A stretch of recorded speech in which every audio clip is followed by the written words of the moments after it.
alguma possibilidade para o futuro. Mas eu gostaria então de deixar aqui uma leitura de que o Comitê de Bacias Hidrográficas, pensando ele de uma forma macro, nos mais de 200 comitês brasileiros, ali nem sempre precisa ser uma queda de braço, ou seja, o conflito ele vai estar por ali, mas nem sempre a gente precisa entrar numa guerra pela questão, se bem que eu acredito que com o advento das estiagens, que na minha leitura e na leitura de vários pesquisadores brasileiros, nós vamos ter tempos mais secos, com maiores frequências, por conta da devastação, do corte raso, da equatorial latifoliada, ou seja, do bioma amazônico, né, com a perda da vegetação do cerrado, com a maior fragmentação da Mata Atlântica, até, me parece, aquele projeto lá da Exalc Rios Voadores aponta para que as chuvas no sul e sudeste diminuam. Então, talvez essa queda de braço aumente cada vez mais. E também nem sempre vai ser um momento ali de alegria total entre aqueles integrantes. Mas eu acho que o comitê precisa identificar, adotar ou construir coletivamente caminhos metodológicos para a resolução de conflitos. Feito esse panorama inicial, eu gostaria de deixar, então, essa contribuição. É um procedimento metodológico simples, tem problemas, eu vi que o colega conhece geodésia, o nosso colega vai apresentar na sequência, porém eu estou trabalhando com informações secundárias, com a base oficial do Rio Grande do Sul, que é a base cartográfica do Rio Grande do Sul, na escala 1 para 25 mil, conhecida como BCRS-20. Tá? É um dado que está disponível e todos os comitês gaúchos podem replicar essa metodologia. A ideia é construir um modelo geral, chegar em um número, para que a gente possa, então, ter algo a defender, né? Para ter uma bandeira, para ter também uma comparação básica. Né? Então, pensando o que é uma nascente, se tu vai lá no dicionário de saneamento, eles têm lá 11 definições e detalhamentos. Eu prefiro ficar com guerra, que é o pessoal ali da geomorfologia e da geologia, e pensar que uma nascente é uma área, isso é importante, não é um ponto, é uma área, né? Então, sendo uma área, é diferente a delimitação das APPs, não é só um pontinho e a partir dali um raio de 50 metros, como diz a nossa lei federal 12.651 de 2012. Então, a contribuição nesse momento é pegar a análise geoecológica, que entende as nascentes como uma estrutura da dinâmica fluvial na bacia, e geotecnologias no processo de democratização geotecnológica, que é algo que eu venho tentando construir. É um termo que está aí para o debate. Aí tu pega lá a legislação federal, 12.651, e chega nessa metodologia para construir um modelo geral de APPs. Isso é apenas o modelo geral. Eu fiz a opção de não rodar software na apresentação, porque eu já tentei rodar software. José?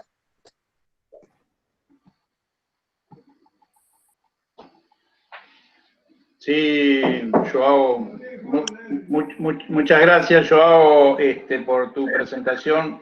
Não, mas eu não terminei ainda. ¿No terminaste? Não. Bueno, no sé qué te está quedando. A ver, tenemos un problemita con la presentación, me parece.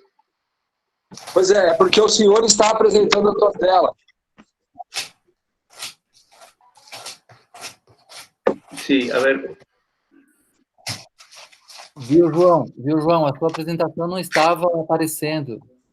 As figuras e tal. Sí, aguardar un momentito, por favor.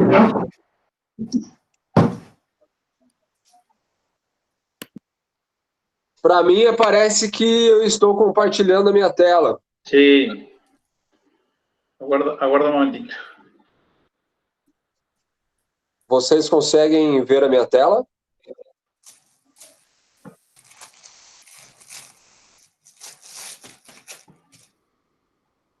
Eu fixei a tela e aí eu consigo ver.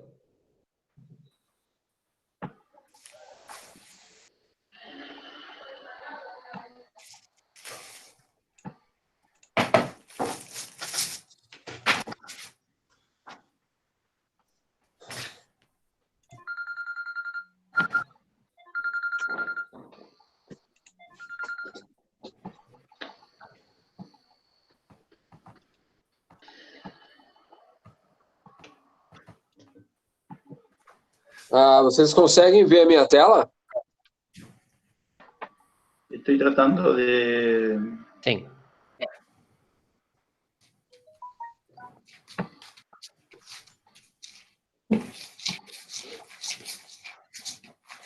José, Estoy viendo el... José, A ver, você precisa fixar o João Paulo Pérez Bezerra. É que eu estou usando 2 usuários.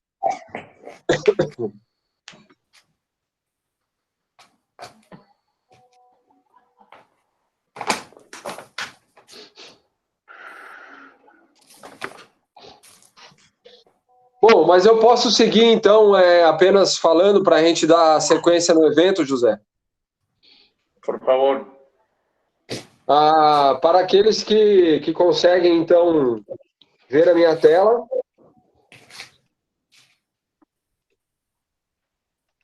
A ver si puedo volver a recuperar tu... Agora eu acho que vai, né? Ahí estoy con... Ahí está lo tuyo. Sim, perfeito? Sí, señor. Ahí Bom, podemos então temos continuar. eu termino rapidamente, José. 3 minutos eu termino. Continúa. Bom, então estamos aqui com a drenagem da bacia hidrográfica do Rio Passo Fundo e eu utilizo um software livre, o QGIS, exatamente para que eu possa disponibilizar esses conhecimentos e essas metodologias para as prefeituras, não é? Existem softwares que são muito bons, o ArcGIS é ótimo, mas ele custa mais de 50 mil reais. Então, é importante, nesse processo de democratização geotecnológica, que os atores, os gestores possam ter acesso aos softwares, ter acesso às bases e eles também produzirem os seus produtos cartográficos. Então, isso é um print exatamente para não ter que ficar na dependência QGIS, mas da drenagem recortada da bacia. Na sequência, eu tenho aqui, então, a drenagem e os pontinhos, ou seja, por um procedimento de geoprocessamento, eu inseri um ponto para cada início de trecho de drenagem, né, de primeira ordem, as drenagens de primeira ordem, admitindo, então, que este canal, que foi elaborado pelo governo do estado, seja verídico. Eu cheguei, no final das contas, a 7.711 nascentes, divididas entre elas, entre as unidades de gerenciamento de recurso hídrico, dessa forma, sendo, então, a Passo Fundo Alto o maior número de nascentes. Joao, disculpa un segundito porque estamos teniendo micrófonos abiertos y hay dificultades para escucharte más claro. Adilson, creo que tenés el micrófono abierto. A ver, estoy tratando de ver las personas que tienen, porque en este sistema. También Fátima Schoninger. Fátima, por favor, si podés cerrarte el micrófono. Y después también, bueno, estás vos disertando. Si por favor pueden cerrar los micrófonos, que tenemos dificultades en escuchar claramente a Joao. Muchas gracias. Podés continuar, Joao, por favor. Ok. Dessa forma, José, é uma tentativa de mostrar que é totalmente possível, e né, aqui no Rio Grande do Sul, com essa base cartográfica, utilizando o QGIS, o custo para você ter esse modelo é muito baixo. E esse modelo é um modelo de alto impacto político. Porque, vejam bem, eu chego, então, a 7.711 nascentes, né? E aí, aplicando a Lei 12.651, que vai dizer o seguinte, para um raio de 50 metros em cada nascente. Então, lá na bacia, nós temos casos como esse da esquerda, que não estão adequados, e como o da direita, que é uma propriedade que está muito bem adequada. Nesse cálculo básico que eu apresento, já estão subtraídas as áreas de sobreposição. Uma técnica simples de análise espacial aqui, né, conhecida como buffer, todos aí da área já devem ter feito isso, mas, e obviamente o posicionamento das nascentes pode ser questionado, porque a imagem ela vai ter um outro elipsoide da produção cartográfica, tal, mas isso é um modelo para a gente elucidar o seguinte, né? Aqui mais um print apenas. Olha só, uma nascente gera 7.853 metros quadrados de APP, 60 quilômetros quadrados de área de preservação permanentes de nascentes, perenes e temporárias, em uma bacia cuja área é 4.887. Esse número também tem divergências. Existem 4 números para a área da bacia do Passo Fundo. Eu trabalhei com esse porque é o somatório dos meus dados aqui. Ou seja, não dá nem 1,5% a ser preservado, não é? Então vejam o quanto é pequena a área definida por lei para as nascentes. Os canais fluviais é um outro estudo e vai aumentar bem esse número. Mas pensando a nascente como algo muito importante e mostrando como é possível unir uma análise geoecológica, porque vai pensar a questão de uma etapa, de uma feição muito importante para mantenimento da dinâmica hidrológica da bacia, conjugado a uma aplicação simples de análise espacial por geoprocessamento, com software livre, né? Você pode fazer o download, ele é de graça. Então, eu acredito que esse seja um caminho para que a gente possa debater entre os usuários de água e falar, olha, não é tanto assim, né? As nascentes, elas não ocupam tantas áreas, porque há um discurso muito forte de que você perderia muita produção se aplicasse as APPs corretamente. É óbvio que tem propriedades rurais que vão ter mais problemas, e outras propriedades rurais vão ter menos problemas. E esse é um dado, então, que eu disponibilizo após a publicação científica, foi encaminhado há pouco, encaminhei antes de ontem para um periódico, e aí, exatamente para poder confrontar os dados do Cadastro Ambiental Rural, que foram feitos pelos proprietários, pelos sindicatos de proprietários e de produtores rurais, e também na perspectiva de que o comitê consiga produzir os seus próprios dados. Aqui no Rio Grande do Sul, pelo menos no Comitê de Bacia Hidrográfica do Passo Fundo, todos os relatórios técnicos foram feitos por uma empresa e nós temos apenas os PDFs. Nós temos apenas os arquivos, nós não temos os dados, né, os dados para poder trabalhar e processar eles. Então, é uma perspectiva de pesquisa, é um pouco da forma que eu gostaria de tocar a minha pesquisa, e é um pouco do que eu tento contribuir lá no Comitê do Rio Passo Fundo. Eu agradeço a oportunidade, vou ficando por aqui e fico à disposição. João Paulo, bueno, muito obrigado. Fuimos un poquitinho más, pero valió la pena la presentación suya en este caso. Me gustaría entrar nuevamente en contacto con Lima. Lima, si me estás escuchando. A ver si usted puede entrar en contacto, por favor.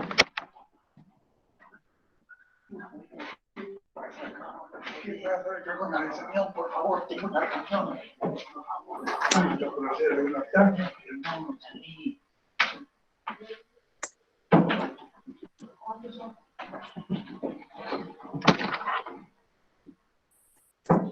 Hola, Silvio, ¿sí? Me estás escuchando, Silvio? Sim, sim, estou escutando. Agora habilitou aqui. Bien, bien. A ver, vamos a intentar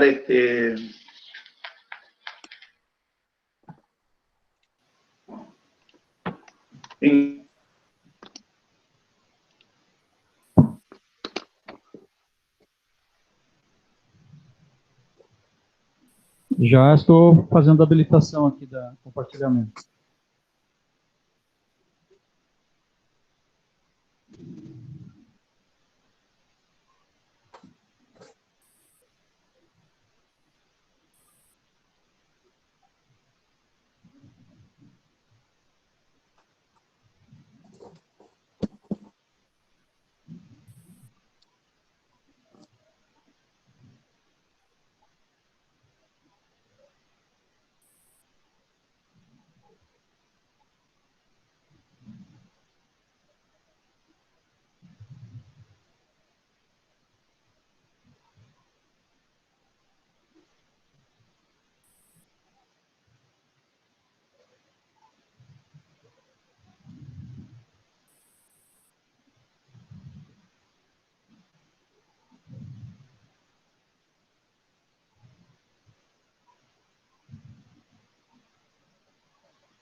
Conseguem me ouvir?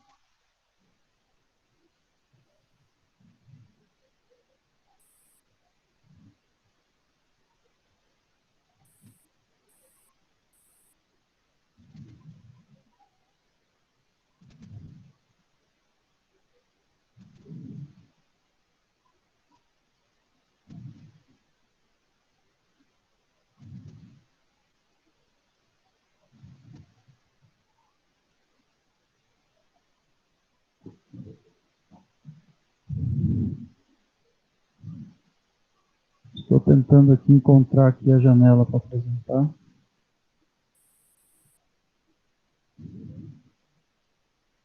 Vou novamente.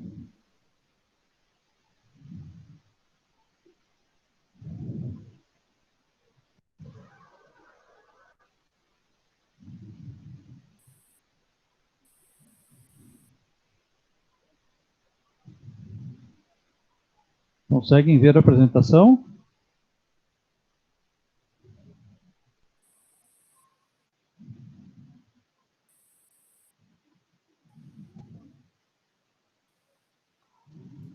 Agora sim, Luiz. Agora sim.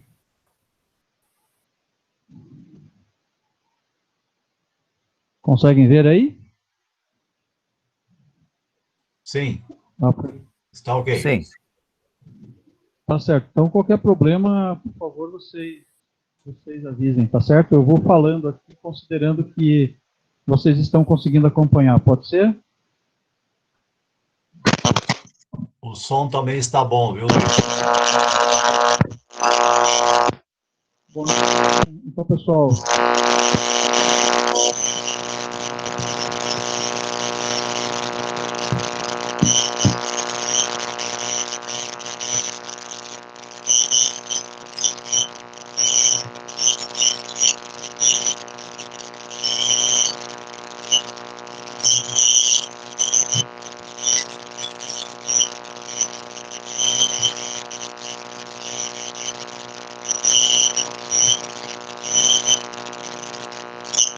Está dando muito barulho, não está se ouvindo nada.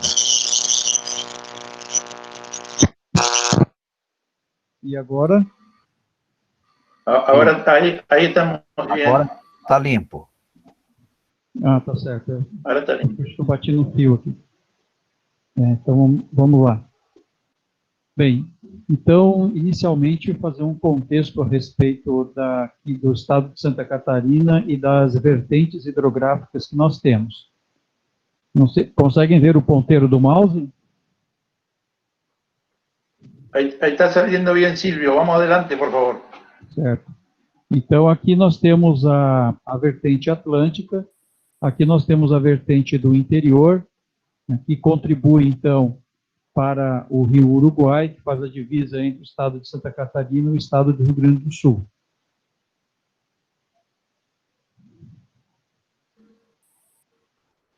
O estado de Santa Catarina, ele está dividido em regiões hidrográficas, conforme essas vertentes, e no nosso caso, de interesse específico da minha palestra, eu vou falar sobre a região hidrográfica 4, que é chamada de Planalto de Lages, e que também, então, contribui aí para estar a nascente do rio Canoas. Este gráfico, ele mostra as vazões de longo termo e mostra que o rio Canoas é um rio bastante importante em termos de geração de vazões dentro do estado de Santa Catarina. De acordo com o gráfico, nós podemos ver que ele gera mais vazões, inclusive, que o próprio rio Itajaí. Existe uma questão envolvida que é sobre a dominialidade do rio Canoas. O rio Pelotas, ele tem uma administração federal porque ele divide 2 estados. O rio Canoas, ele hoje está sendo considerado um rio de domínio da União para a gestão dos recursos hídricos, para outorga, por exemplo, do uso da água, mas o Estado, através do Ministério Público de Santa Catarina, tem procurado contestar isso, né? No sentido de que a gestão desse rio, das águas desse rio, não da bacia, mas desse rio, seja feito, então, pelo Estado. Essa é uma questão administrativa. Eu vou agora procurar compartilhar aqui outros conteúdos. Conseguem ver essa apresentação? Sí, estamos bien, Beleza. Silvio. Adelante. Bom, então um contexto espacial a respeito da situação, então, da área da região hidrográfica 4. Essa é a parte da bacia do Rio Uruguai, que pertence aqui ao lado brasileiro. Dentro dessa área, então, nós temos aqui as duas bacias de cabeceira, que é a bacia do Canoas e a bacia do Pelotas. Dentro do estado de Santa Catarina, nós ainda temos,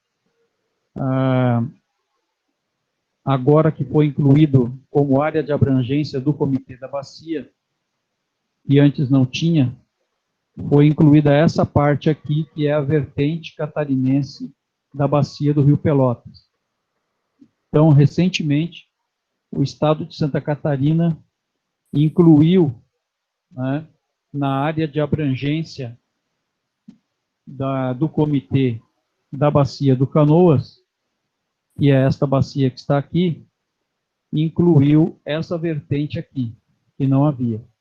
Então, hoje, o Comitê da Bacia Hidrográfica do Rio Canoas passou a se chamar Comitê de Gerenciamento da Bacia Hidrográfica do Rio Canoas e dos afluentes catarinenses do Rio Pelotas. Então, essa é a malha hídrica que está sob a alçada do Comitê Canoas-Pelotas. Esta área total, ela abrange 22 mil quilômetros quadrados, e a bacia aqui, só do Canoas, é de 15 mil quilômetros quadrados. Para os senhores terem uma ideia, o estado de Santa Catarina, ele ocupa uma área total de 95 mil quilômetros quadrados. Então, desses 95 mil quilômetros quadrados, 22 mil quilômetros quadrados estão sob a alçada de um único comitê de bacia. Então, é uma área significativa dentro do estado, quase que 1/4 da área de abrangência, né, dos recursos hídricos do estado de Santa Catarina estão sob a alçada do Comitê Canoas-Pelotas. Nesta área, nós temos um conjunto de 33 municípios. Então, isto significa uma dificuldade na gestão dos recursos hídricos, uma vez que esses recursos, eles estão distribuídos, né, e recebem a ação de vários municípios, né, o desenvolvimento desses municípios. Nós, há algum tempo atrás, fizemos uma divisão não oficial dentro da bacia do Canoas, mais ou menos como o colega apresentou ainda ali atrás, né, sobre os diferentes setores e dividindo, né, a bacia hidrográfica em diferentes áreas. Então, por exemplo, aqui nós temos uma área bastante importante, que é a região de Urubici, é uma região de nascentes. Eu vou falar agora a respeito um pouco de cada uma dessas áreas aqui, para que os senhores tenham uma noção um pouco mais detalhada, talvez, da divisão de áreas aqui da nossa bacia hidrográfica.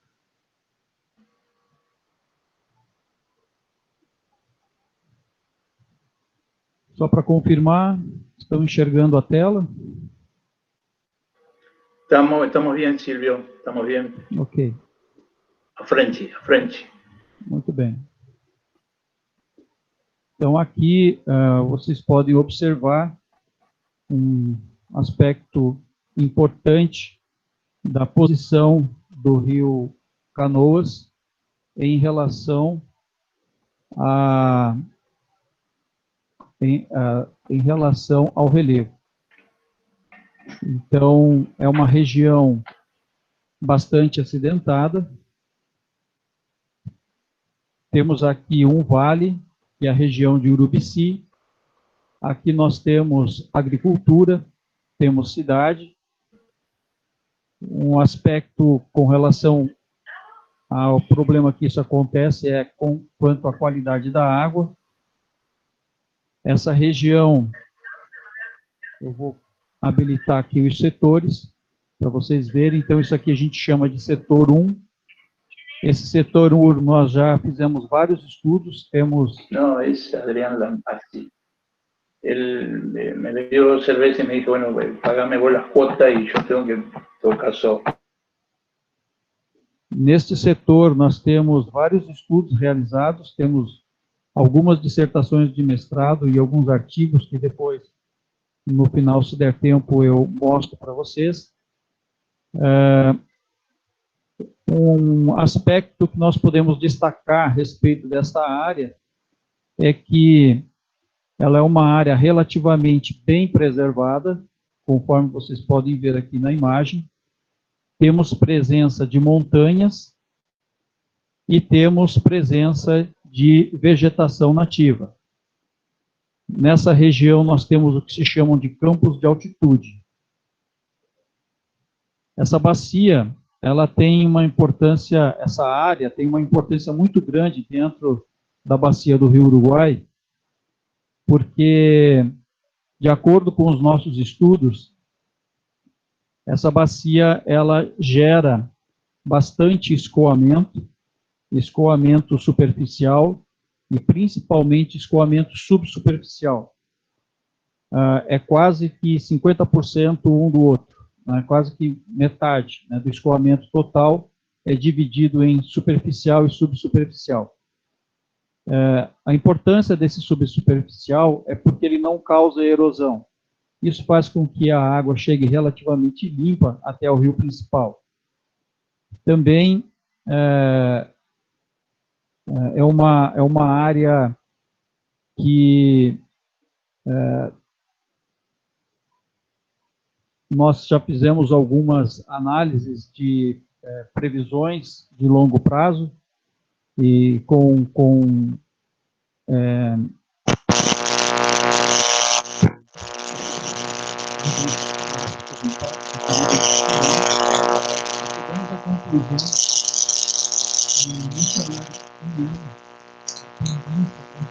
O Silvio está batendo, acho que bateu num fio e está dando problema.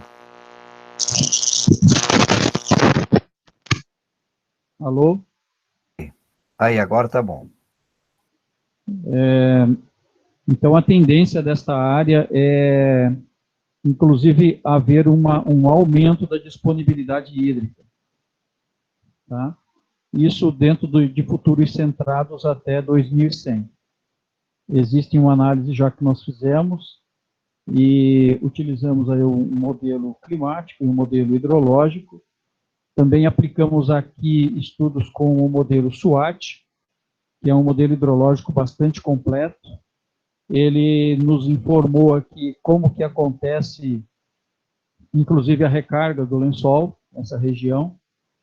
Não vou entrar, obviamente, nesses detalhes, mas esses trabalhos depois eu posso deixar eles à disposição, caso vocês tenham interesse.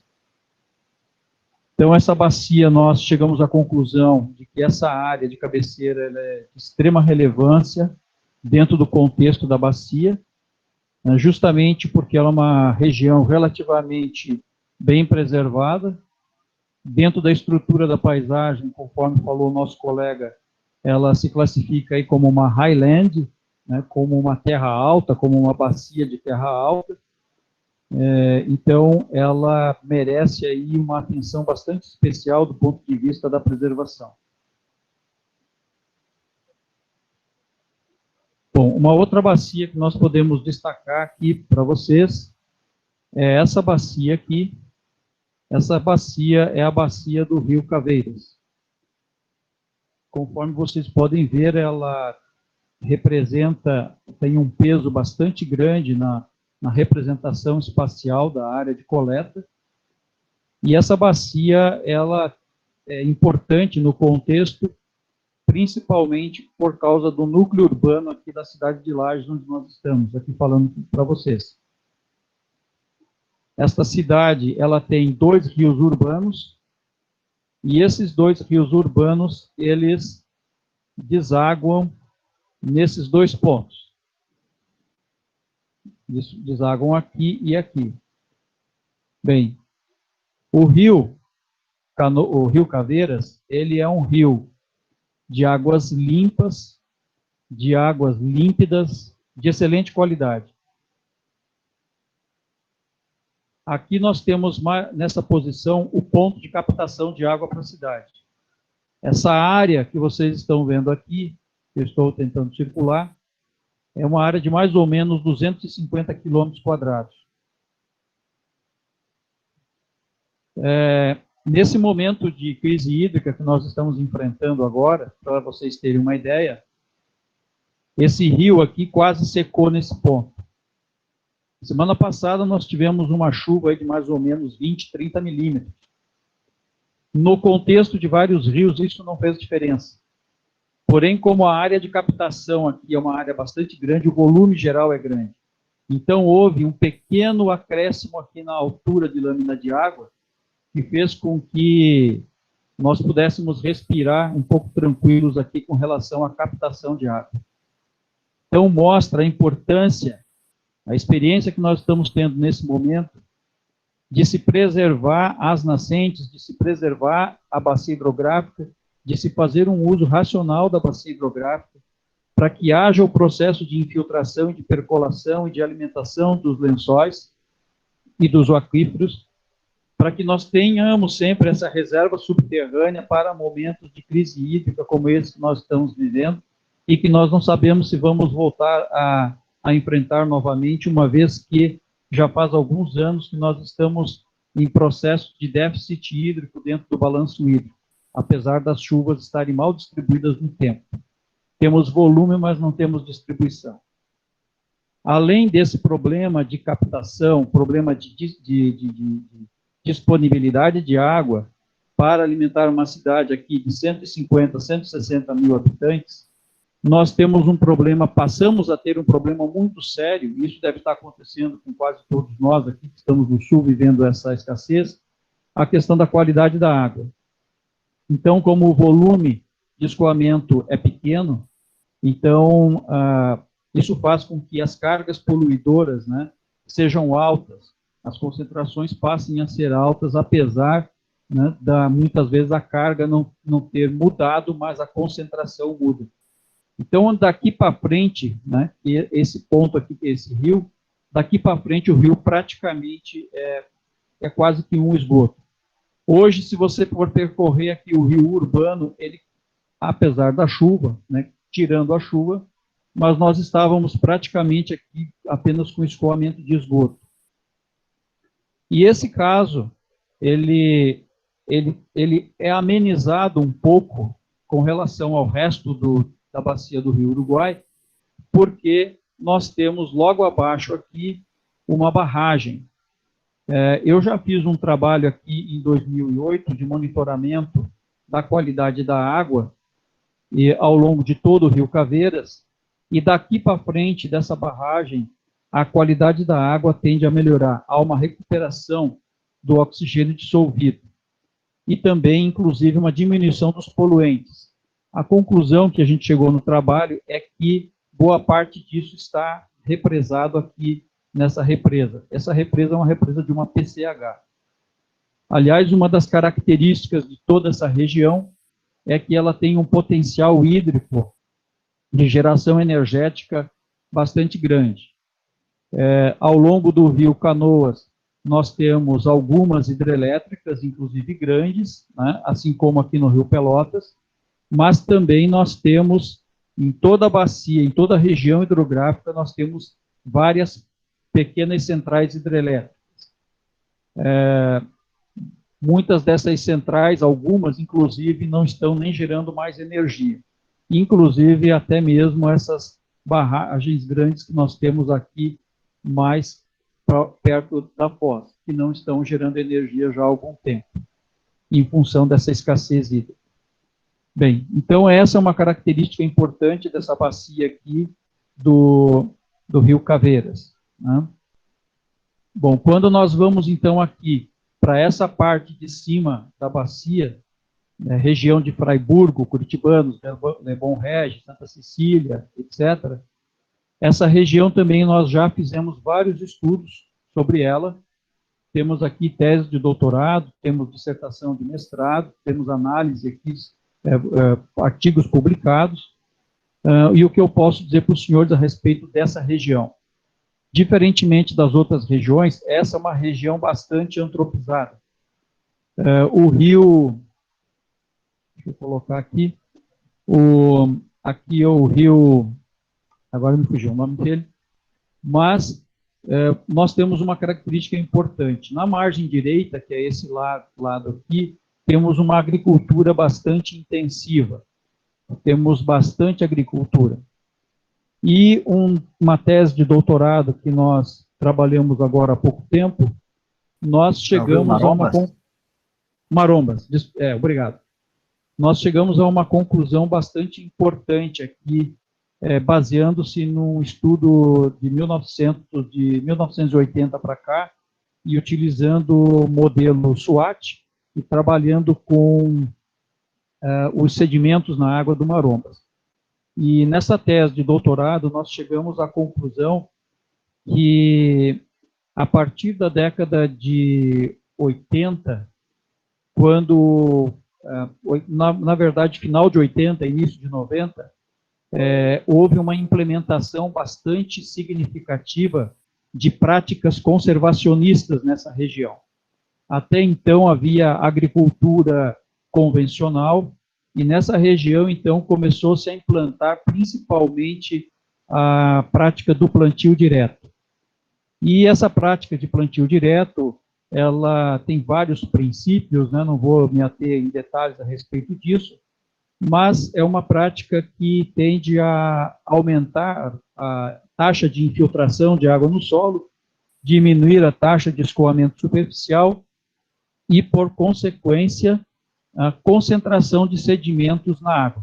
Aqui o Rio Maromba, a diminuição de sedimentos. Então, a tese de doutorado, ela mostrou, e aí é a tese, né, que foi defendida, ela mostrou que, a partir da implantação das práticas de plantio direto nessa região, houve uma queda significativa da concentração de sedimentos ao longo do Rio Marombas.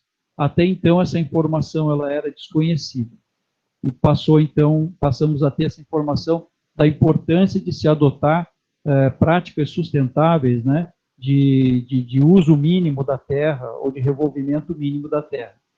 Um outro aspecto a ser ressaltado ainda nessa região diz respeito aos reflorestamentos.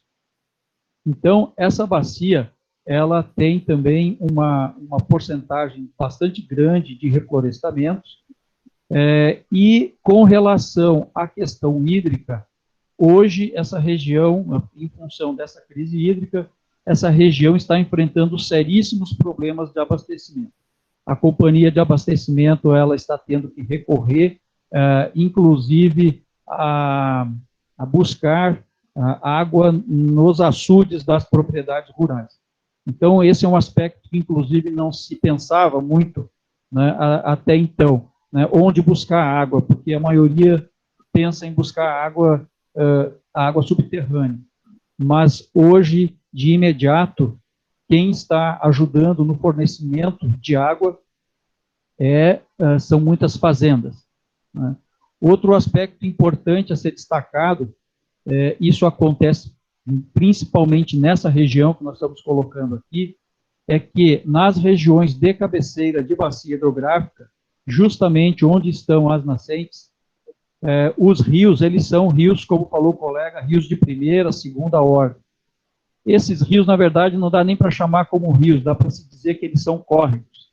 Eles são pequenos cursos d'água, Aqui é um exemplo de uma situação que eu quero trazer para vocês.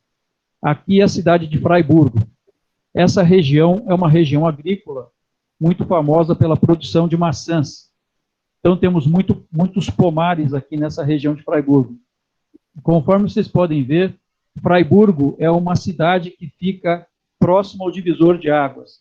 Significa que é uma cidade que praticamente, né, depende da água subterrânea. As propriedades agrícolas aqui, os pomares que utilizam água, a maior parte deles utiliza através de água subterrânea. E nós ficamos sabendo recentemente que Fraiburgo não está enfrentando uma grande crise hídrica justamente porque está utilizando a água subterrânea. E nós temos informação aqui do governo do estado de Santa Catarina de que o estado já está começando a enfrentar problemas de rebaixamento dos seus lençóis. Então, daí a importância de nós termos práticas agrícolas conservacionistas que facilitem os processos de infiltração, de percolação de água, para que nós possamos aumentar as reservas subterrâneas, para que possamos enfrentar, né, os momentos de crise hídrica de longo prazo, como parece que está sendo uma tendência. Então, aqui nós temos um exemplo de um setor da bacia hidrográfica em que nós temos um uso bastante intensivo. Aqui nós temos um exemplo de um setor da bacia hidrográfica em que esse uso ele não é intensivo, até por causa da topografia e do solo. Essa região, por exemplo, da bacia hidrográfica, região de Urubici, muitos dos senhores já devem saber que é uma região muito bonita, é uma região que atrai bastante o turista. Então, existem formas de você setorizar uma bacia hidrográfica e pensar em diferentes usos econômicos, ambientais e sustentáveis, como falou o colega, né? Então, aqui nós temos, e são duas bacias bem contrastantes, né? Essa bacia aqui do setor 1 e essa bacia aqui do Rio Marombas. E aqui nós temos, então, um exemplo de um caso que precisa ser tratado com bastante cuidado, principalmente com relação à questão da poluição hídrica, né? Essa parte do meio aqui nós chamamos de médio Canoas. Essa parte ela se caracteriza nessa parte mais do lado direito da tela, muitos reflorestamentos, e para a parte de baixo nós temos também agricultura. Um aspecto importante a se ressaltar nessa parte aqui mais próximo à foz é que a bacia hidrográfica aqui talvez não vamos conseguir ver bem, mas essa parte da bacia hidrográfica aqui, ela é bastante acidentada. E uma característica importante aqui, que é um pouco diferente da parte de cima, né, dessa daqui, é que aqui embaixo, principalmente na região de Anita Garibaldi, de Abdon Batista, nós temos aqui pequenas propriedades rurais. Já a região de Campos Novos, que também vocês estão vendo aqui, fica mais no alto da bacia, temos muita agricultura também, só que aqui nós não temos estudos a respeito aqui da região de Campos Novos.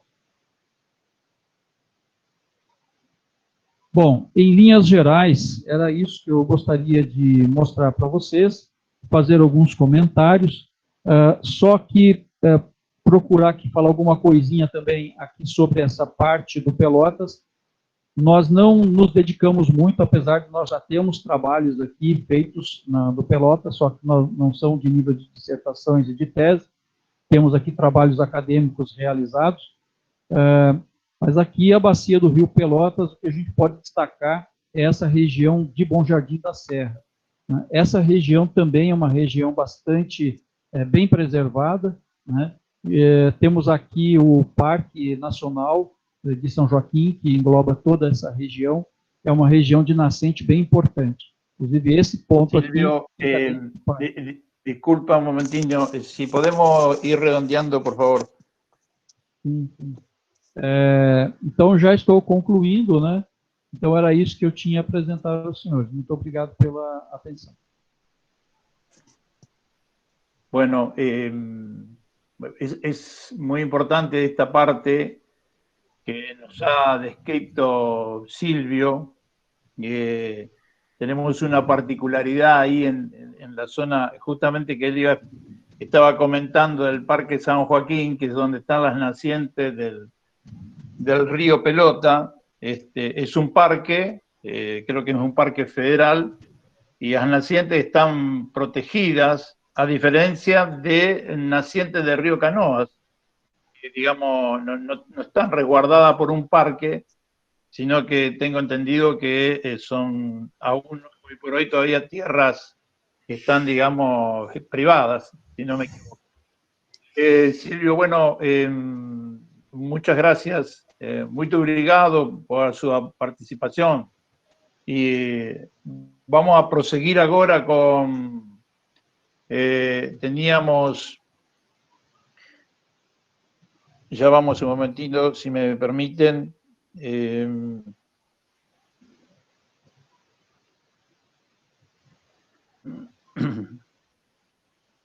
vamos a presentar a Adilson.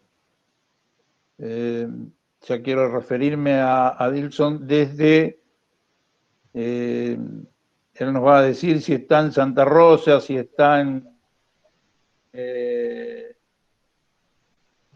en Santa Rosa o en Santo Cristo y Turbo, que son los comités que él preside ahí en Río Grande do Sul.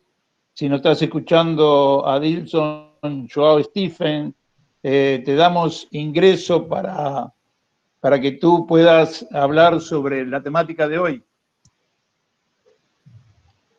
Boa tarde a todos, boa tarde, José Pérsico. Escutando bem, né? Espero também conseguir fazer agora, então, uma boa apresentação. Eu estou falando da minha casa, que é Santo Cristo. A sede do nosso comitê é no município de Santa Rosa. O nosso comitê, ele é um comitê que tem muitas bacias hidrográficas, muitas pequenas bacias, não é de um ou dois rios principais apenas, mas de muitos rios. Então, agora eu não consigo mais visualizar vocês, eu apenas consigo visualizar a minha própria tela, mas vou tentar ficar dentro dos 20 minutos também. Essa é uma bacia que tem uma característica e que já nos levou a fazer esse pequeno logo aqui em cima, não sei se vocês conseguem visualizar, tendo as cores aí da água e da natureza, e três fontes de água, vamos dizer assim, 3 córregos de água, que seriam os principais rios que deram nome ao rio, que é o rio Turvo, que é o mais ao norte, depois do Santa Rosa e o Santo Cristo. Mas no total são 104 rios, todos afluentes da bacia, no Rio Uruguai. É uma bacia que tem 54 municípios e quase 11 mil quilômetros quadrados. Então, é uma bacia que fica longe da capital, longe da onde emanam a maior parte das decisões no nosso estado, e mais longe ainda, portanto, de Brasília, né? Assim como os outros comitês também já falados aqui da região de Santa Catarina. E é um comitê que se baseia pela lei estadual. Ele foi, por muito tempo, no início, ele foi uma comissão provisória, onde eu estava junto, e também já era o primeiro coordenador, e aí eu me destaco um pouco dos outros que me antecederam, que a minha formação é a administração de empresa, e sou trabalhador de uma empresa de saneamento como administrador. E, portanto, vou trazer um pouco uma visão diferente dos geógrafos, de certa maneira, assim como me antecederam, mas, sim, uma visão da gestão mais do processo do que propriamente da geografia, da localização, e assim por diante, como foi muito bem enfatizado anteriormente. A partir, então, de 2002, como Comitê de Bacia Hidrográfica, passamos por algumas etapas importantes no nosso comitê. Nós passamos, e aqui está a tela, que é a única tela cartográfica, vamos dizer assim, que eu tenho, que é também aonde estão os nossos principais rios. Mais ao norte aqui o Turvo, Aqui o Erval Novo, que abastece várias cidades. O rio Turvo tem uma particularidade, que ele é usado para agricultura, para irrigação e para geração de energia. Já o rio Erval Novo, bem menor, mas abastece 2 cidades, e o rio Buricá abastece também 2 cidades. O rio Santa Rosa há uma captação que ela não é permanente, ela é eventual para uma cidade. O rio Santo Cristo tem 2 captações de água para abastecimento de 2 cidades. E o rio Comandaí, que é o último ao sul, abastece também 2 cidades. Mas todos eles também fazem uso para a agricultura. Um pouco mais de 95% das águas captadas na nossa bacia hidrográfica são para dessedentação de animais, para irrigação, enfim, para agricultura. E menos de 5%, então, são apenas, então, para uso da população, para suas necessidades e para o uso industrial. Então, é um comitê basicamente agrícola, distante em torno de 400, 500 quilômetros da sede estadual, e isso também tem, mais adiante eu vou comentar algumas implicações.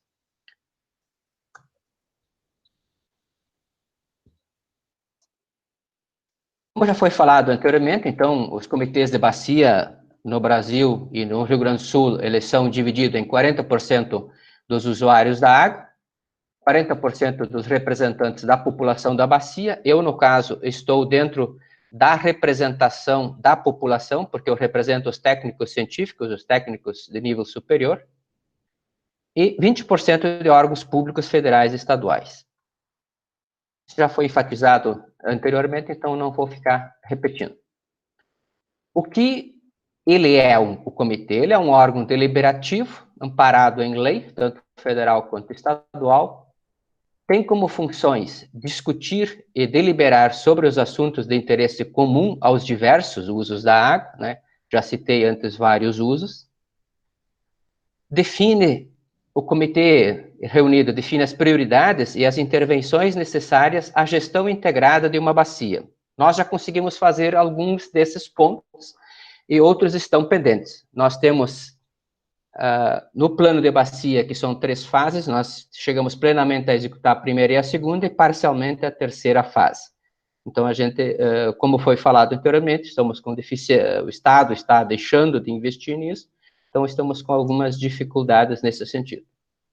E um importante aspecto que tem os comitês de bacia, que a gente está procurando atuar e tem sido até agora exitoso nesse processo, que é resolver conflitos em primeira instância. Vou entrar um pouco mais adiante, mais para dentro disso. E aprovar a cobrança pelo uso da água, que a gente já andou discutindo no nosso comitê, é um tema polêmico, mas é um tema muito bom, porque ele traz a população para a discussão. Já dizia um ministro muito polêmico no passado, Delfim Neto, que a parte mais sensível do corpo humano é o bolso, quer dizer, quando entra recurso financeiro. Isso também se comprova no comitê de bacia. Os comitês são órgãos de Estado, portanto, cada membro do comitê é alguém que fala e que faz parte do Estado. Não é remunerado, não é um cargo remunerado, mas é Estado. Quais são as atribuições? Propor o enquadramento dos corpos d'água, da bacia hidrográfica, divisão em classe de usos. Para quem não é tão ligado aqui, ou quem não faz parte do Brasil, nós definimos, através de uma lei federal, através do Conselho Federal, que a água doce é dividida em 5 partes. A classe especial, a classe 1, 2, 3 e 4. A classe especial é como ela se encontra na natureza, sem nenhuma intervenção humana. E a classe 4 é a pior delas, né? Que seria, então, para navegação ou paisagismo, ou às vezes nem para isso serviria, porque estaria muito fédida, ou até apodreceria o casco do navio. Então, é a pior classe d'água. Aprovar o plano da respectiva bacia e acompanhar a sua implantação, né? Então, ficar permanentemente vigilante à implantação. Aprovar os valores a serem cobrados pelo uso da água. aprovar os programas anuais e plurianuais de investimento, e aí a gente aqui acaba tendo alguns problemas de conflito com os planos de saneamento, né, que muitas vezes não são levados em conta. O conflito pelo uso da água. Aqui é a principal parte que eu me propunha para a gente discutir por que, enfim, ter o Comitê de Bacia Hidrográfica. Temos vários casos de conflito de usuários, que podem ser divididos, então, de várias maneiras diferentes. Usuários diferentes, e entre mesmos, o mesmo tipo de usuário. Aqui nós tivemos conflito entre usuários para a irrigação, porque alguém a montante captou a água e deixou os outros abaixo sem água. Como resolver esse conflito? Da mesma maneira, a irrigação captou água na bacia e deixou a geração de energia sem água. Outro conflito que nós também tivemos que entrar. Então, o comitê se reúne, toma ciência, ele é acionado para resolver o problema, chama as partes envolvidas e coloca na mesa para sentar. O que aconteceu nos dois primeiros casos, que é conflito pela quantidade da água, é que se regulou o quando cada um pode captar, para não captarem todos ao mesmo tempo e assim secarem o rio, e a quantidade que cada um pode captar, para que todos tenham uma quantidade mínima de água. E isto foi, até agora, nós tivemos sucesso, a não ser que venhamos a ter estiagens bem piores, e temos a registrar que também hoje temos muito mais, especialmente pivôs centrais, mas também temos uma maior quantidade de geração de energia na nossa bacia hidrográfica. Então, esse chamar os sindicatos, as associações, as cooperativas, as secretarias municipais, os prefeitos, enfim, todas as partes envolvidas nesse uso da água, tanto da parte do usuário como de quem fiscaliza esse consumo de água, para discutir e chegar a uma solução, tem sido para nós uma experiência muito boa. Diferente da experiência de trazer diretamente o órgão ambiental para punir. E, com o tempo, isso logo se observou como um desejo que o comitê resolva o conflito sem que haja a necessidade do órgão ambiental entrar, tanto federal quanto estadual, ou mesmo municipal, que ele tente resolver o problema através da punição, através da multa, através da inviabilidade do usuário da água. Então, isso tem chamado a atenção e tem atraído as pessoas a participar, já que a gente não consegue implantar a cobrança do uso da água, para que então a gente possa fazer mais ações com maior visibilidade, e onde se chama cada um a participar de forma econômica também na distribuição da água, o que acaba atraindo mais as pessoas a discutirem. Temos também os conflitos pela questão da qualidade. Esse foi bastante impactante para nós, que foi o caso Horizontina. Foi uma ação proposta pela empresa de saneamento, que estava anualmente, no período que antecedia a Páscoa, tendo problemas de abastecimento na cidade de Horizontina. Motivo: a despesca que estava colocando o rio em condições não favoráveis para o abastecimento humano. A poluição chegava a tal ponto que a companhia tinha que parar de captar água por um período, porque não conseguia mais entregar a água para a população sem cheiro e gosto. Então, foram chamados para a Câmara de Vereadores de Horizontina, que cedeu o espaço, todos os envolvidos, inclusive o Ministério Público. Os municípios envolvidos, que foi Horizontina, Tucunduva e 3 de Maio, os seus órgãos ambientais, as suas secretarias municipais ligadas à área da agricultura, da indústria também, para discutir.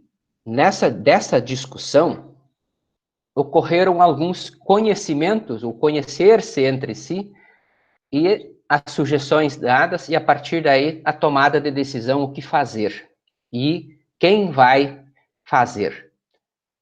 Logo se viu que a forma como estava sendo feita a despesca, ou esvaziar os açudes, estava sendo feita de maneira descontrolada e sem que se tivesse um controle também da qualidade do peixe, porque as águas que estavam dentro dos açudes, elas já estavam muito poluídas.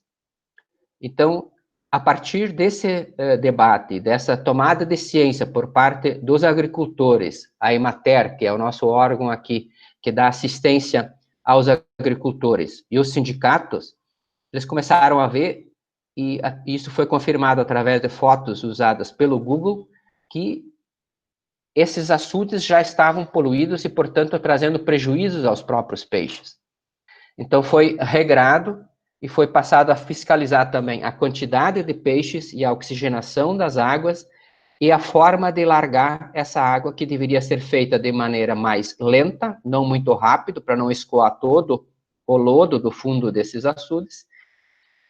Esse foi uma experiência que foi muito exitosa, porque os agricultores mudaram, então, essa forma de fazer o açude, a forma de captação da água e a forma de largar a água, então, para fazer a despesca lá no final. O efeito disso foi que houve uma mudança muito séria no próprio pescado também. O pescado não passou a ter mais aquele cheiro de terra, o cheiro da poluição. Lá na própria cidade de Horizontina se estabeleceu, antes já desse problema, um frigorífico que queria usar esses peixes que tinha em abundância na região para industrializar, e esse frigorífico não conseguia usar por causa justamente do cheiro e gosto que tinha nesses peixes.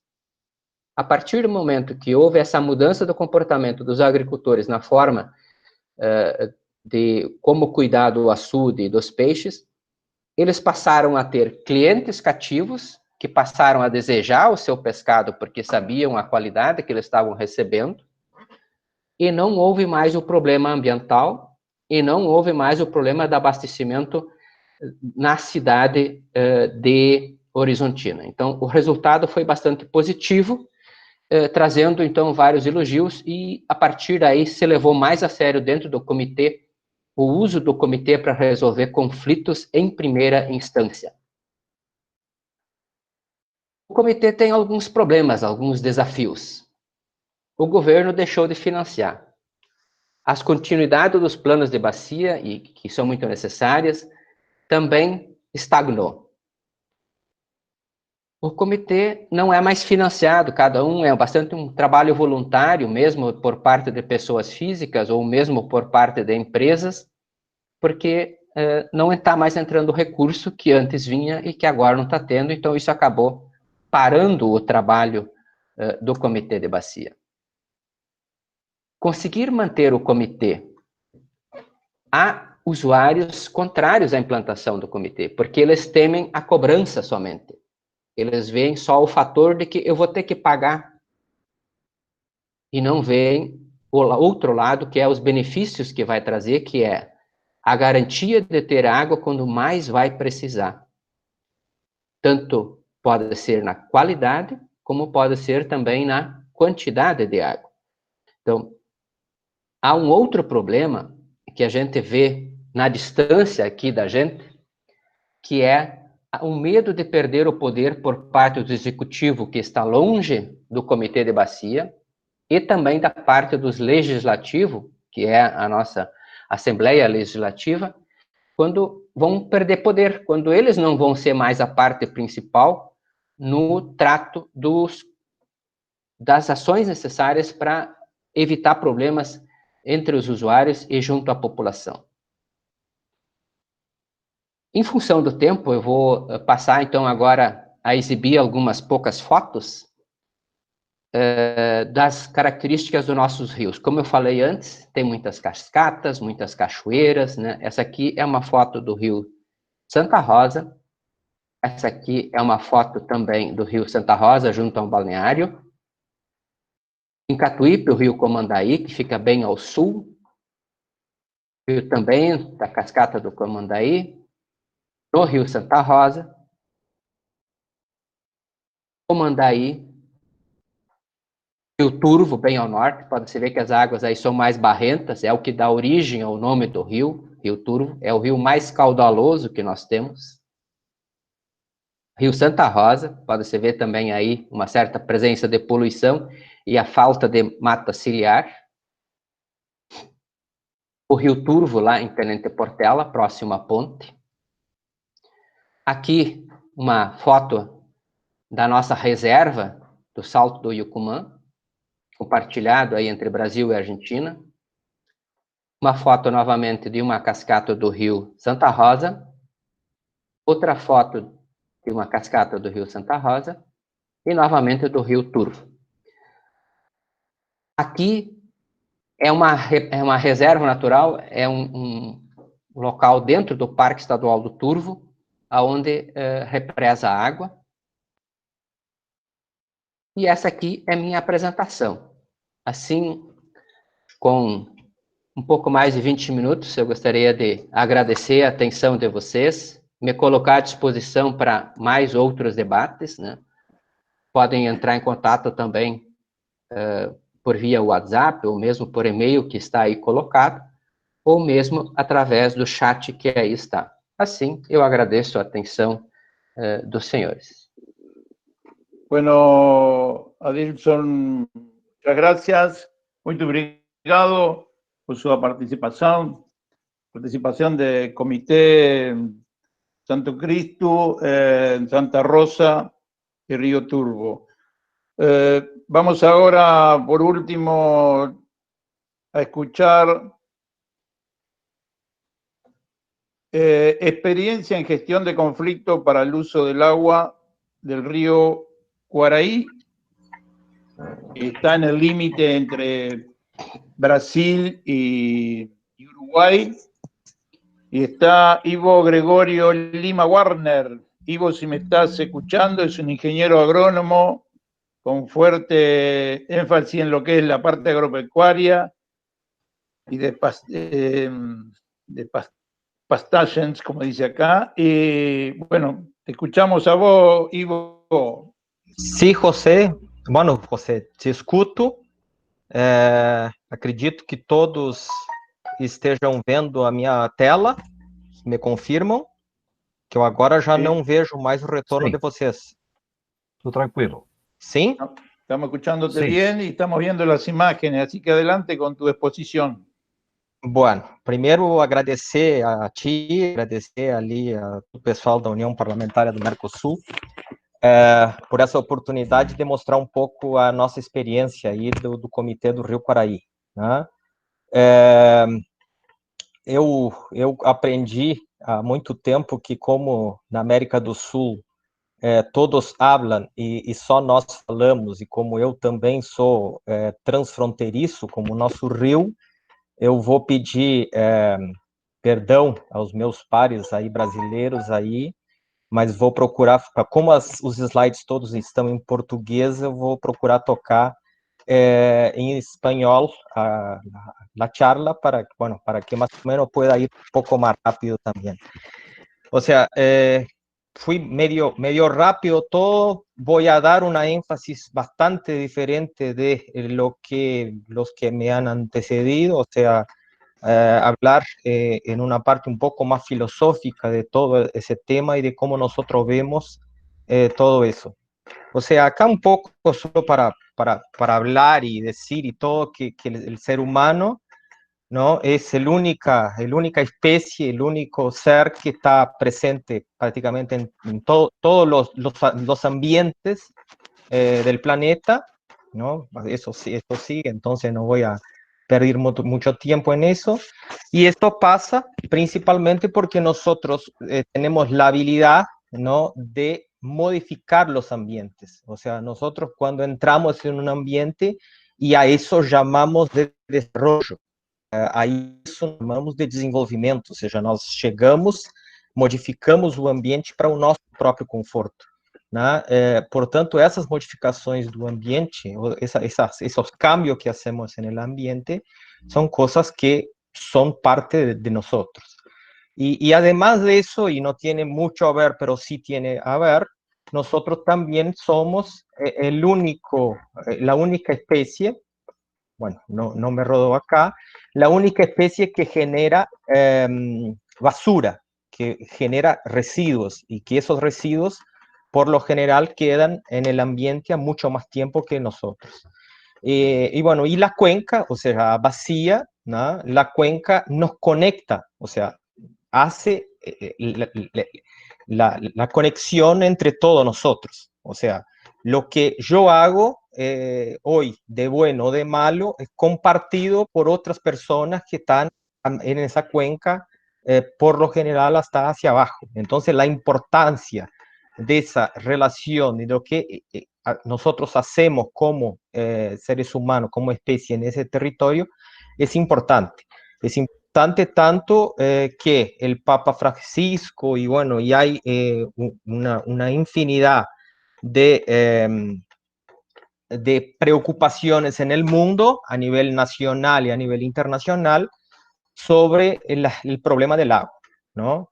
O sea, eso es una cosa bastante general en toda la prensa, y, o sea, toda imprensa, toda mídia compartilha bastante isso, y nosotros podemos ver también América, acá no me sale el mouse, que es bastante rica en agua, o sea, lo demás de agua, por lo general, están en situaciones de hielo, entonces no son tan disponibles.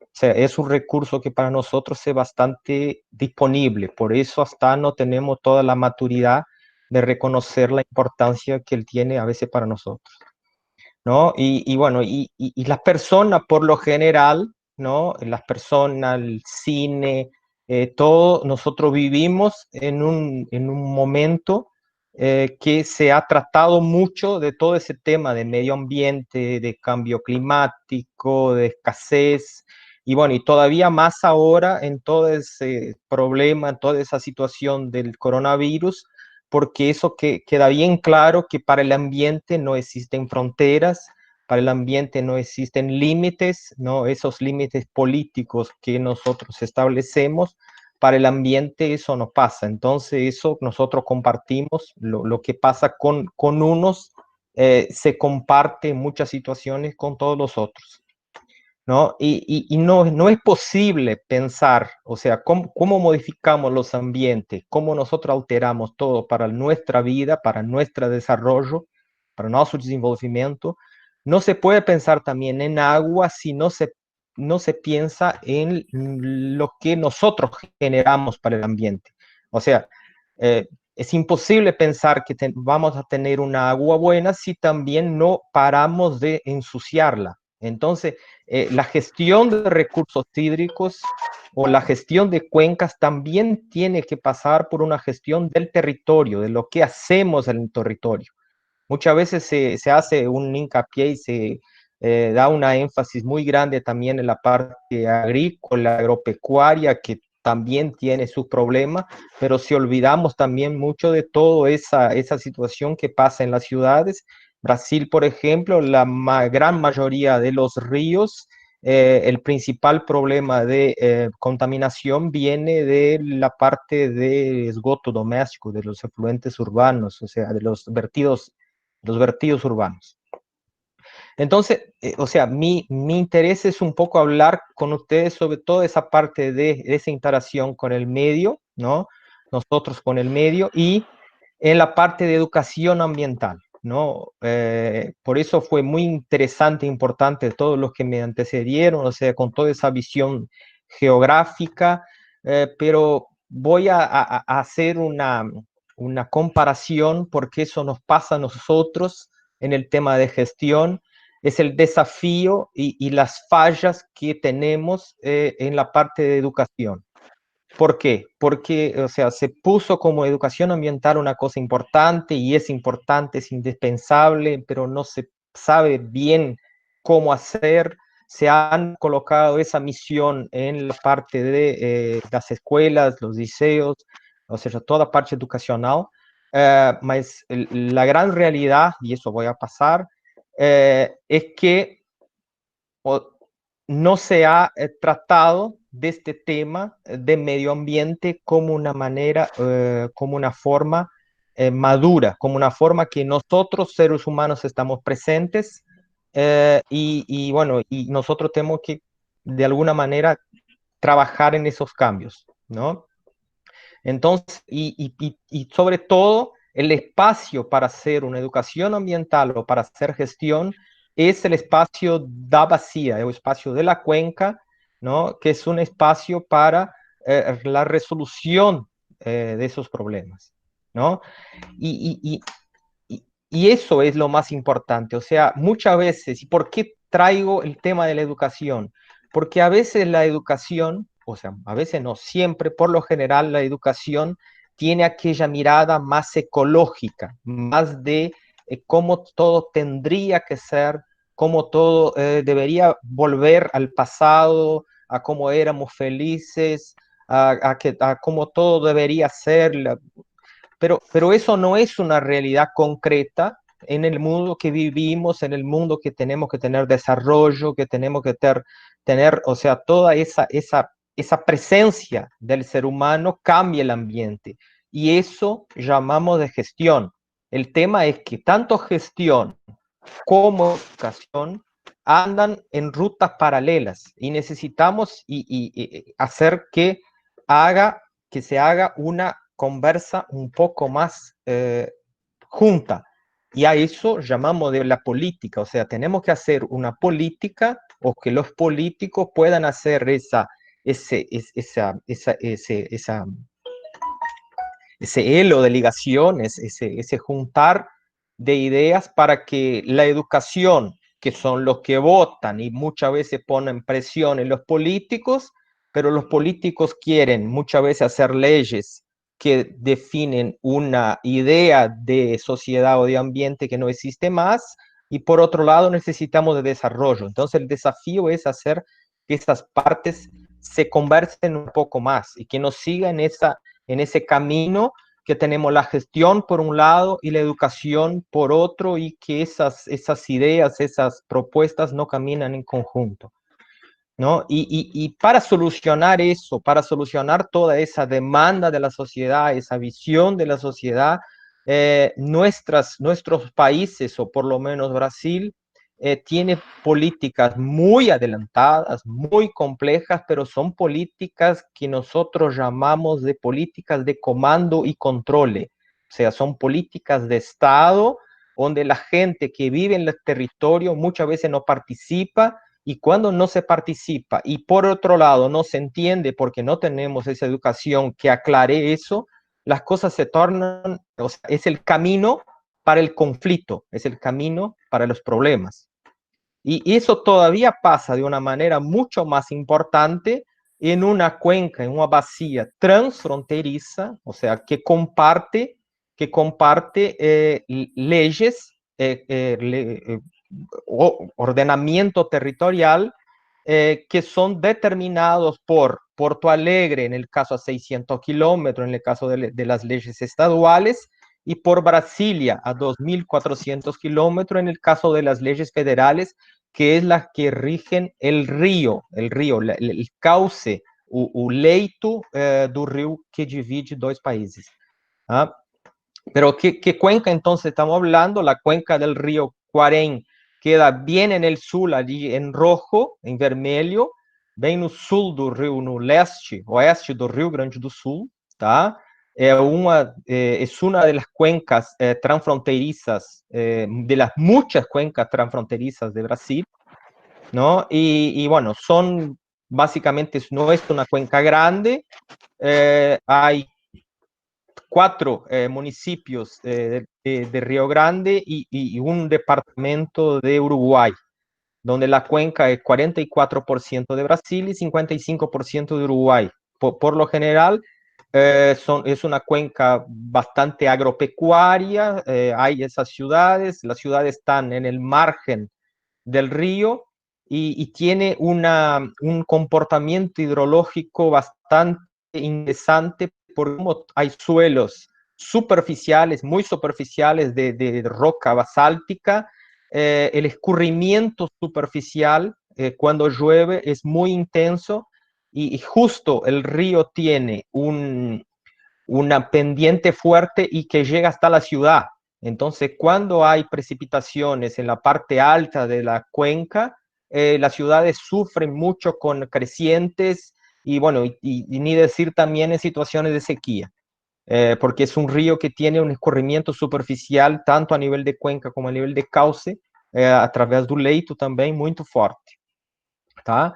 Eso caracteriza entonces un río extremos, o sea, tenemos un río que no fornece agua, no da agua para las poblaciones, y por tanto tiene problemas de contaminaciones muy grandes, y también un río que muchas veces saca a las personas de casa por el tema de las crecientes, por la cuestión de las enchentes. ¿Ah?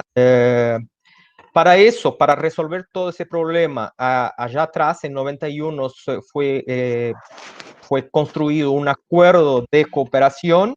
Ese acuerdo de cooperación evolucionó y después por la necesidad, por esa distancia de los entes federales y estaduales, se creó un comité de coordinación local para resolver el problema de sobreposición a ras, o sea, por el lado de Brasil, que no es posible que haya una gestión de cuenca con los ríos que hacen parte de la cuenca, la superficie es estadual, del estado de Río Grande, y el cauce, o sea, el leito del río es federal.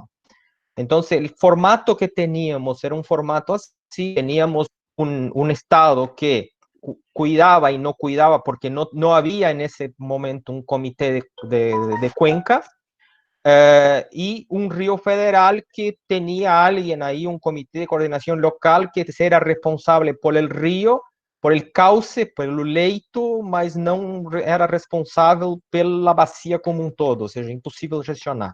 O Uruguay sí tenía esa concentración de todo junto, vamos a poner así. Para eso, en 2008, y ahí yo entré todo ese proceso, yo estoy desde ahí, la creación del Comité de Aguas Estaduales, que tenía como objetivo entonces solucionar el problema, llevar el territorio de la cuenca para dentro del acuerdo de cooperación, y el comité también sería el órgano consultivo, o sea, para subsidiar la Comisión del Río Quaraí, que es una comisión de relaciones exteriores, vamos a poner, con toda la parte local, toda la parte técnica, toda la parte de gestión de la gente. Por eso nos tornamos un piloto dentro de un programa de Fomplata, de OEA, para resolver los conflictos de uso, donde en esa dinámica justamente hicimos en la parte técnica y político institucional toda esa parte social y de participación pública, o sea, y dar un aprendizado mayor para todo ese tema. Y lo que nos permitió todo eso, ¿no? O sea, los aprendizados de ese piloto, de la vía institucional, ¿tá? Fue justo que es imposible hacer una gestión solo por el político, en el caso de una gestión internacional. Es necesario tener también la parte técnica y la parte social, porque solamente por la parte política que se intentó desde el 98, ¿verdad? Desde un principio hasta el 2008, no era posible resolver ningún problema, ¿no? Y que tenemos que conversar, tenemos que dialogar entre nosotros, porque sin el diálogo de los diferentes actores que componen ese territorio, es imposible construir ningún tipo de solución. Entonces, por un efecto espejo del Comité de Aguas Estaduales, Uruguay, que tenía solo la parte de río y todo, pero no tenía la parte de población, no tenía los usuarios en el diálogo, en la conversa, ¿no? Creó también en 2013 una comisión de cuenca que incluye el diálogo de los usuarios, de la gente que usa y también de la población para hacer un efecto espejo al Comité de Aguas Estaduais o el Comité de Coordinación Local del lado de Brasil. Eso nos permitió conversar como territorio, conversar como todo un territorio de la cuenca, conocernos y tenemos, o sea, tenemos nuestra agenda, la agenda local de la gente que está en el territorio, que sabe los problemas, que vive los problemas, y para ahí sí, cuando la parte política, la parte se reúna, ya tenemos una agenda preagendada para que no sea necesario toda la vez empezarmos todo de nuevo, que ahí no hay avances.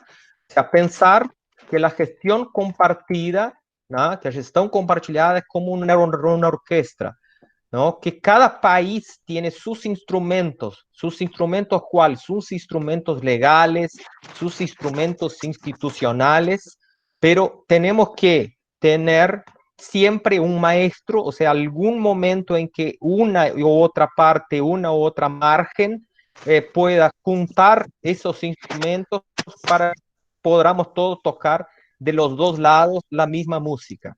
O sea, esa fue los aprendizados, las experiencias en la parte institucional. Pero la vía social, toda la parte de la conexión de los problemas sociales con los problemas ambientales.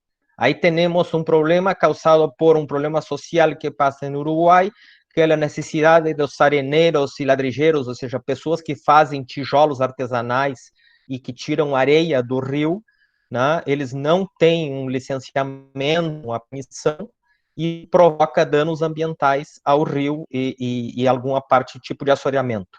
Então, para isso, se foi a conhecer esse público, se foi a estudar as necessidades para que se pueda ter caminhos para que esse problema diminua. Pela via técnica, ou seja, se tratou de fazer diálogos de saberes.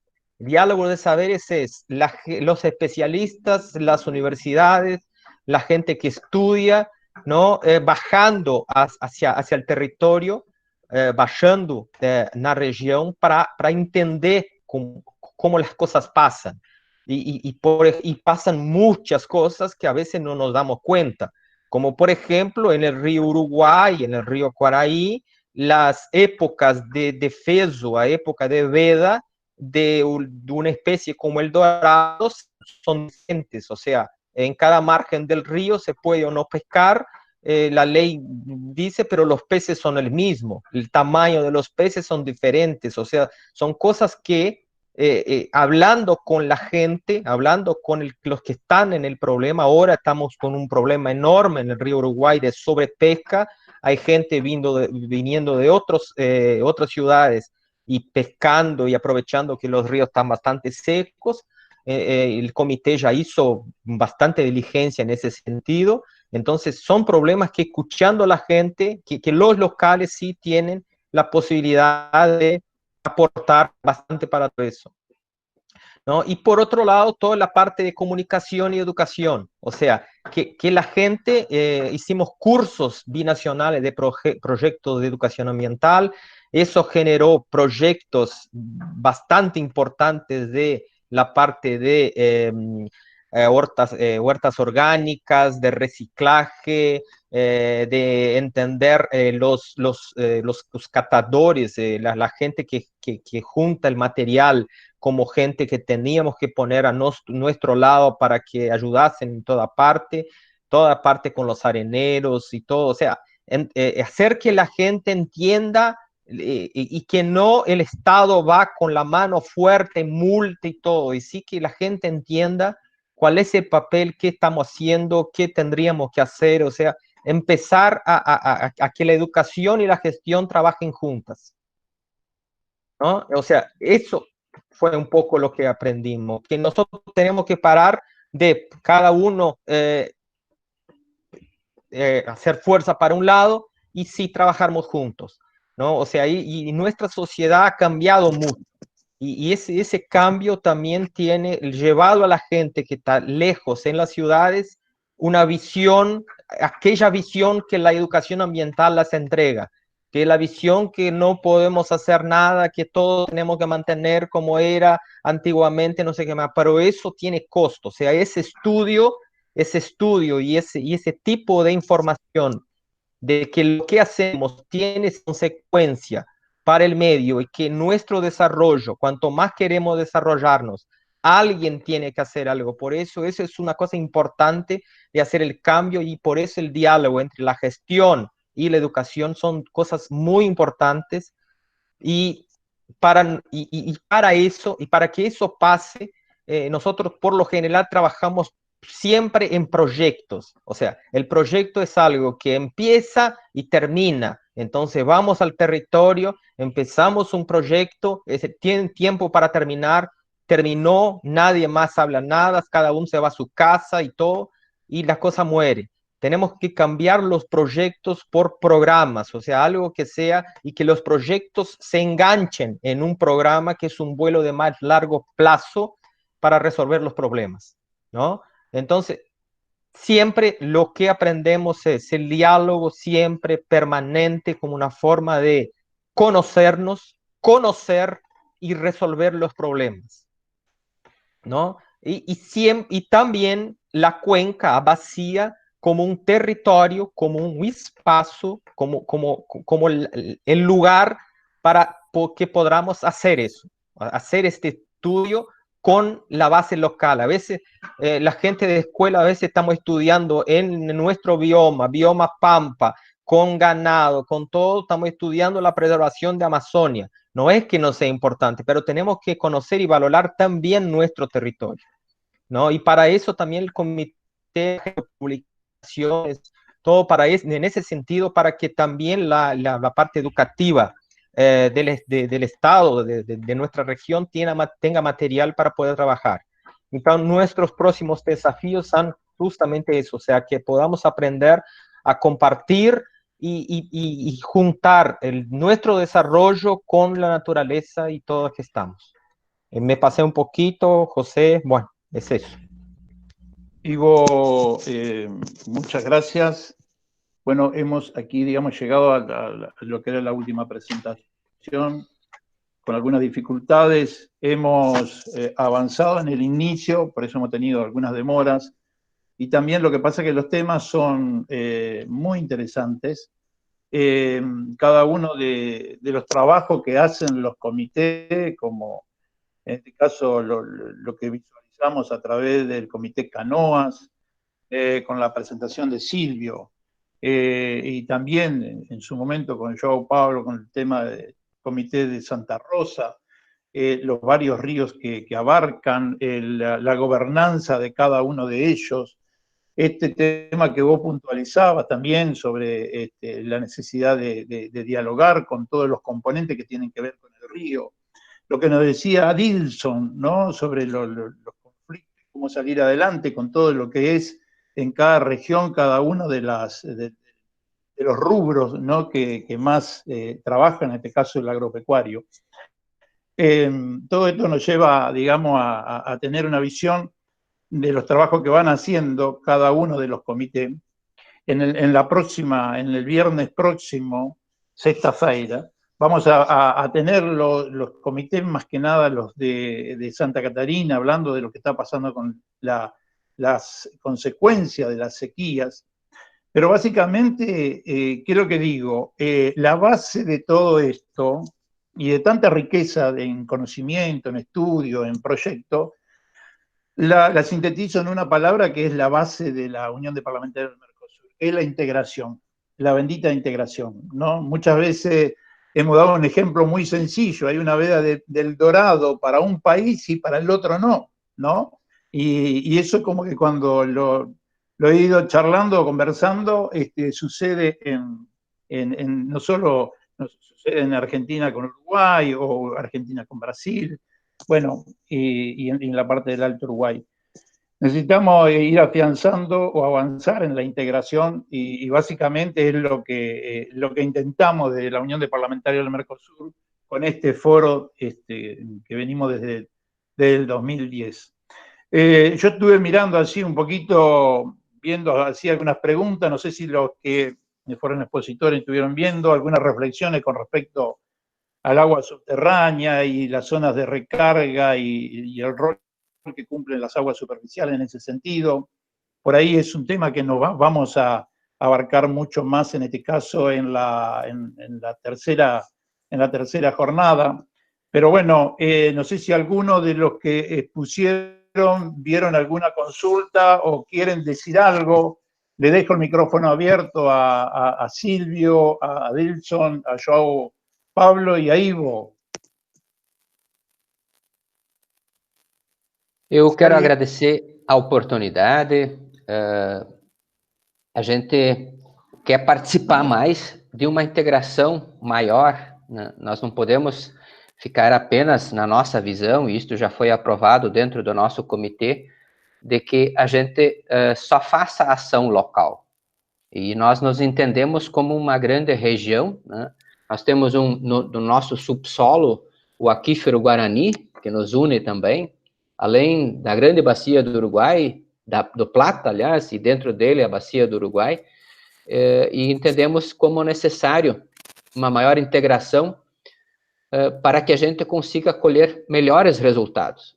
Nós entendemos que se nós juntos andarmos, será mais fácil a caminhada do que alguém isoladamente querer fazer a caminhada. Então, juntos nós acreditamos que vamos mais longe e com menos dificuldade.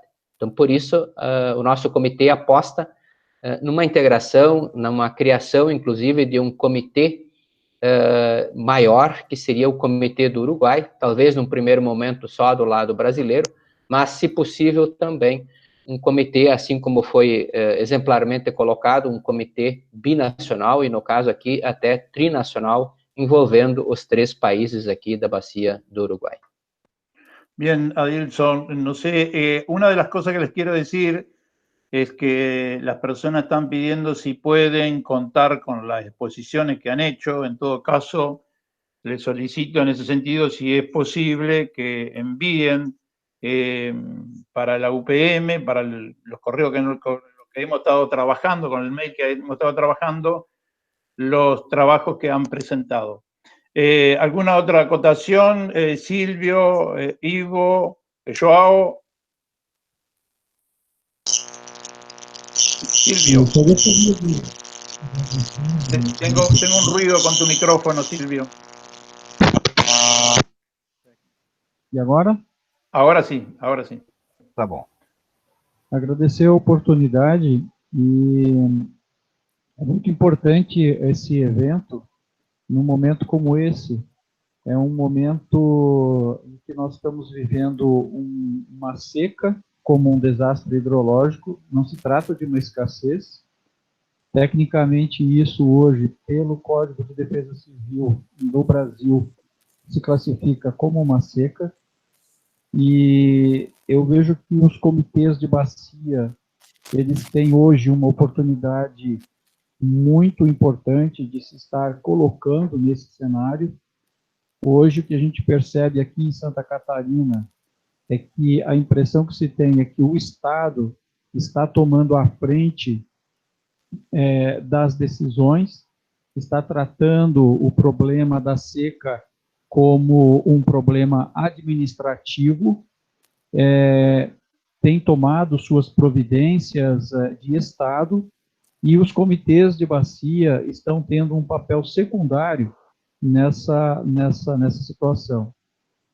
Então, nós aqui do Comitê do Canoas Pelotas estamos num esforço, inclusive de aprendizado, porque nós entendemos que os comitês de bacia eles foram criados justamente para isso. Os planos de bacia foram gastos milhões de reais na construção dos planos de bacias no estado de Santa Catarina, e por todo o investimento que já foi feito nos últimos 20 anos, eu vejo que os comitês de bacia deveriam estar à frente do processo, pelo menos ao lado do governo do estado, né? Então, essa é uma questão importante. O colega levantou, o Ivo, a respeito da territorialidade, né, da bacia hidrográfica ser encarada como uma unidade de gestão, mas não uma gestão administrativa por parte do Estado, mas sim das pessoas criarem identidade com a bacia hidrográfica. As pessoas, elas conhecem o rio, mas elas não sabem a bacia que elas vivem. E elas não sabem, não têm a noção de que as consequências das suas ações, elas refletem dentro de um sistema, que elas fazem parte de um sistema. Então, muitas vezes, nós vemos as cidades sendo planejadas, né, simplesmente como se fossem áreas planas, né, traçadas em mapas planos, quando, na verdade, nós deveríamos estar levando em consideração os divisores de água e as características intrínsecas. Então, existem inúmeros desafios, né, desafios de se buscar envolver não só o governo do Estado, mas principalmente a nossa sociedade. E os comitês de bacia, nesse momento, eu vejo hoje, né, como uma situação real, palpável, de que é um desafio para nós justamente nos apresentarmos nesse momento e dizermos, afinal de contas, a que nós viemos. Então, eu acho que é uma reflexão que nós trazemos, né, para procurar construir isso e achar meios, né, de se conseguir esse envolvimento que o Ivo levantou. No mais, muito obrigado pela oportunidade. Bueno, muchas gracias, Silvio. Vamos a ir finalizando. Ivo, José, contame. eu queria agradecer também a oportunidade, né? Isso é um tema que eu particularmente adoro e a experiência que a gente tem foi uma experiência pessoalmente para mim muito engrandecedor. E queria também falar da importância, na verdade, dessa gestão. Eu acho que, se não me engano, foi o Silvio que falou que neste momento eles estão seca lá, e alguns açudes, algumas barragens dos produtores rurais estão sendo utilizados como uma maneira de ajudar as comunidades urbanas, sabe? Isso é gestão de território, isso é gestão de bacia. Às vezes culpam os produtores, nós temos muito uma situação de punição, né? E o Adilson também foi muito feliz no momento que ele colocou que o Estado, às vezes, ele tem o controle, ele quer estabelecer o controle, né? Só que o território e as pessoas que sofrem naquele território, elas precisam ser ouvidas e precisam discutir. Né? Então, eu acho que isso é o mais importante, a gente procurar empoderar essas estruturas como são os comitês, que são estruturas plurais, no sentido de ter entidade de Estado, ter entidade da sociedade civil e ter uma entidade de usuários como estruturas que sim podem nos ajudar a esse desenvolvimento sustentável. Então, eu acho que isso fica como um desafio, não só no que se refere a nós, território Brasil, como a todo o Mercosul, porque a gente compartilha todo esse território, todas essas águas, e o que acontece no Brasil, Uruguai e Argentina vai ser vítima, vai ser prejudicado, e o contrário também é verdadeiro. Então, precisamos trabalhar juntos e cada vez conversando mais, por isso que eu parabenizo a UPM, a União Parlamentar do Mercosul, por justamente manter essa veia e essa chama sempre acesa. É isso aí, obrigado. Gracias, Ivo. João, não sei se estás em linha. Sim, gostaria apenas de agradecer a oportunidade e principalmente a oportunidade de aprendizado com os professores, os colegas que já têm uma experiência ampla na gestão.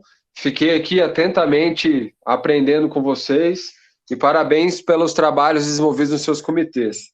Quero reforçar as palavras dos colegas quando colocam a bacia hidrográfica como unidade de gestão, não apenas como unidade de gestão do recurso hídrico, mas também como um lugar do diálogo, um lugar das articulações democráticas, e os exemplos aqui citados são muito ricos e devem ser, com certeza, conhecidos em outros lugares do Brasil, né?